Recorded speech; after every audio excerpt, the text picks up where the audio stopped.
Hi welcome to ET. Cinema stars తమ స్టార్డమ్కు తగ్గట్లుగా పారితోషికాన్ని వసూలు చేస్తూ ఉంటారు. ఒకప్పుడు హీరోలు హీరోయిన్స్ కేవలం సినిమాలు మాత్రమే చేసేవారు. కానీ ఇప్పుడు బ్రాండ్ అంబాసిడర్స్గా వ్యవహరించడం ద్వారా పెద్ద ఎత్తున సంపాదించుకుంటున్నారు.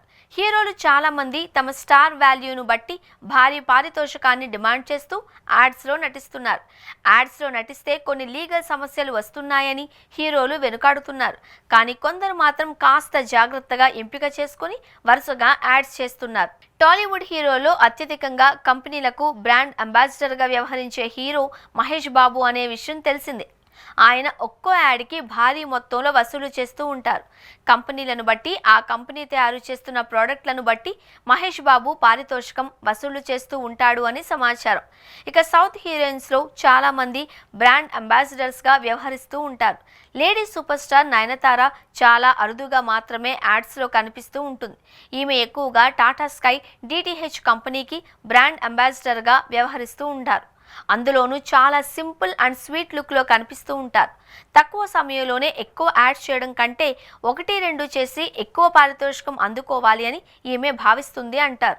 టాటా స్కైతో కొత్తగా మరోసారి నయనతార ఒప్పందం చేసుకున్నట్లు సమాచారం అందుతుంది. అందుకుగాను నయనతారకు సదరు కంపెనీ ఏకంగా 10 కోట్ల పారితోషికం అందిస్తున్నారు.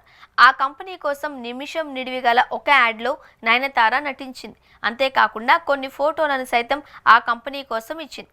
ఇక తన సోషల్ మీడియా ప్లాట్ఫామ్లో నయనతార ఏడాదిలో 2 లేదా 3 సార్లు ఆ కంపెనీ గురించి పోస్ట్ చేస్తుంది. అందుకుగాను ఏకంగా 10 కోట్ల పారితోషికం అందుకుంటుంది.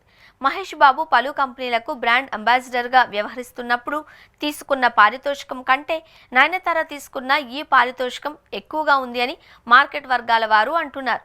మహేష్ బాబు కొన్ని కంపెనీలకు 10 కోట్లకు మించి తీసుకున్నాడు అంటున్నారు. నయనతార సినిమాల పబ్లిసిటీకి దూరంగా ఉంటుంది. కానీ ఇలా భారీ పారితోషికం తీసుకుని మాత్రం కంపెనీ ఉత్పత్తులను ప్రమోట్ చేస్తుందా అంటూ నెటిజన్స్ కామెంట్స్ చేస్తున్నారు. ప్రస్తుతం నయనతార తెలుగులో చిరంజీవికి జోడీగా అనిల్ రావిపూడి సినిమాలో నటిస్తున్న విషయం తెలిసిందే. పెళ్లి చేసుకుని 2 పిల్లలకు తల్లిగా బిజీగా ఉన్నప్పటికీ సినిమాల్లో వరుస ఆఫర్లు వస్తూనే ఉన్నాయి. చిరంజీవితో సినిమాల్లో నటించేందుకు గాను నయనతార రికార్డు స్థాయి పారితోషికం తీసుకున్నట్లు సమాచారం అందుతోంది. ప్రమోషన్స్కు దూరంగా ఉండే నయనతార ఈ సినిమా ప్రమోషన్స్కి హాజరయ్యేందుకు ఓకే చెప్పిందట. అందుకు గాను భారీ పారితోషికం డిమాండ్ చేసిందట. ఆమె అడిగిన పారితోషికం ఇచ్చి మరీ చిరంజీవి సినిమాలో నటింపచేస్తున్నారు.